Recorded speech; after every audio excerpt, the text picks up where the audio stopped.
Ada tiga rapatan yung gulima kaya. Nanyaman iti ibagayo at mabaling ang usaron laban kanyayaw iti korte. Matagumpay na naaresto ng Luna PNP ang dalawang top most wanted person municipal level dahil sa kasong rape sa Barangay Victoria, Luna, La Union noong 17 ng Hulyo 2024. Kinilala ang mga akusado na sila alias Dre at alias Vic, parehong 19 na taong gulang at residente ng Barangay Victoria, Luna, La Union.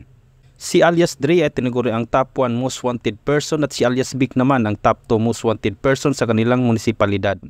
Ayon kay Police Major Antonio M. Dasalia Jr., Acting Chief of Police ng Luna Municipal Police Station, ang ating top 1 at top 2 most wanted person ay matagumpay na naaresto sa isinagawang joint operation ng iba't ibang unit ng kapulisan.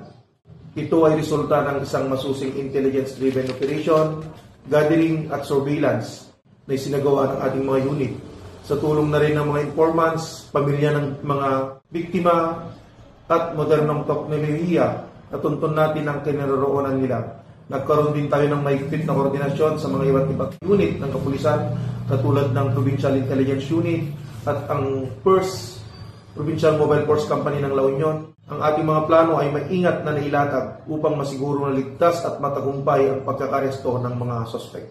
Sa kasalukuyan, ang mga narestong suspect ay dadaan sa tamang proseso ng batas. Ang kanilang mga kaso ay sumiti sa hukuman at sila ay haharap sa mga nararapat na paglilitis. Tinitiyak po namin na ang lahat na legal na proseso ay susundin upang masiguro ang hustisya para sa lahat ng mga apektadong partido. Samantala, nagpabot naman ng mensahe ang Luna PNP para sa kanilang mamamayan. Nais namin iparating na ang inyong kapulisan ay patuloy na nagsusumikap upang masiguro ang inyong kaligtasan. Ang inyong pagkikisa at pagtitiwala sa amin ay napakahalaga. Inihikayat namin kayo na patuloy na makipagtulungan sa pamamagitan ng pagbibigay ng tamang impormasyon na makakatulong sa paglutas ng mga krimen dito sa ating lugar. Inihikayat din namin ang publiko na maging mapagmatsyag at agad i-report ang anumang kahinalang gawain sa inyong paligid.